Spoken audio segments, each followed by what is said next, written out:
सुबह का समय था। आसमान में सूरज निकल आया था। रामू अपने घर के बाहर चारपाई पर बैठा हुआ था और मन ही मन सोच रहा था, हे भगवान, कल रात गांव में बहुत तेज बारिश और बाढ़ आई थी। कहीं मेरी पूरे साल की फसल खराब ना हो गई हो। भगवान, आप ही मेरी मदद करना। इतना सोचकर रामू अपने खेत की ओर चल देता है। खेत पहुंचते ही रामू हैरान रह जाता है और फसल पूरी तरह नष्ट हो चुकी होती है। रामू रोते हुए बोलता है, हे भगवान, ये क्या हो गया? अब मैं उधार कैसे चुकाऊंगा? और वहीं बैठकर रोने लगता है।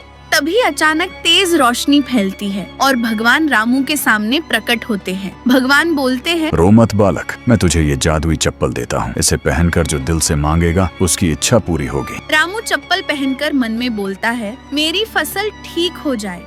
और अचानक उसकी फसल ठीक हो जाती है। ये सब गौरव देख लेता है और मन ही मन सोचता है, अगर ये चप्पल मैं चुरा लूं तो बहुत अमीर हो जाऊंगा।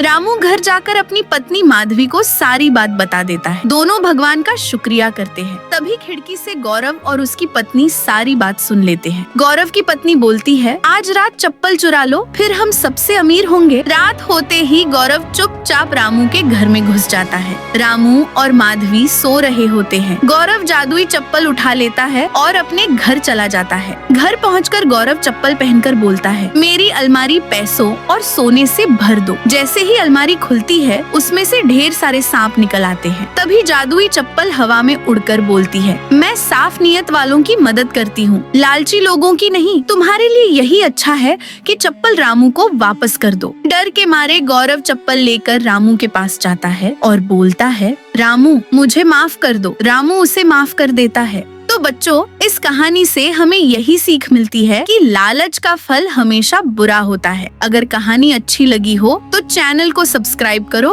और बेल नोटिफिकेशन ऑन करना। Bye bye.